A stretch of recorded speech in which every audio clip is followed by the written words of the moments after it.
In today's video, I'm going to teach you how to trade with margin on Thinkorswim. Before you place any margin trade, the first thing to understand is that your brokerage account must already be approved for margin. If you're using a cash account, you'll need to apply for margin access through your broker's account settings or customer portal first. Approval is based on eligibility, requirements, and regulations. So this is an important prerequisite before anything else. Once that's set up, go ahead and log into Thinkorswim using either the desktop platform or the mobile app. After signing in, make sure you're in your live trading account if you plan to trade with real money. That's a simple check, but it matters, especially if you also use a paper trading environment. Next, head over to the monitor section or the account info area to verify your margin buying power.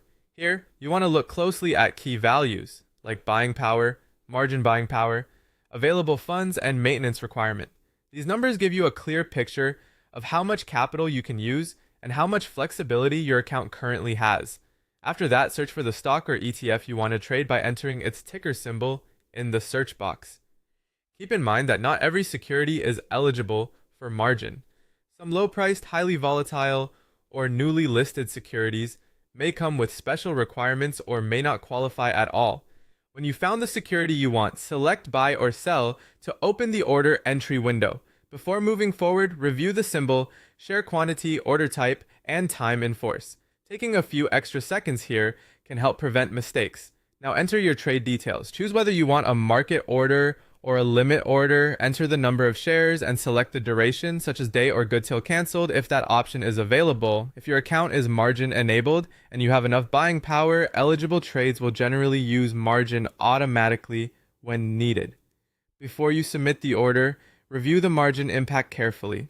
Pay attention to your remaining buying power, the initial margin requirement, the estimated maintenance requirement, and any potential interest charges on borrowed funds. This step is essential because margin can amplify both gains and losses. If everything looks correct, click Confirm and Send. Then read through the confirmation screen one final time before selecting Send to place the order. Once your order fills, continue monitoring the position. Watch your unrealized profit and loss, your remaining buying power, and your maintenance margin requirements, since market moves can quickly change your margin situation. Ongoing monitoring is key. Finally, manage your margin risk carefully. Try to maintain excess buying power, use stop-loss orders if they fit your strategy, avoid excessive leverage, and review margin interest charges regularly. If your account equity drops below maintenance requirements, your broker may issue a margin call or even liquidate positions based on your account agreement. So staying proactive is extremely important.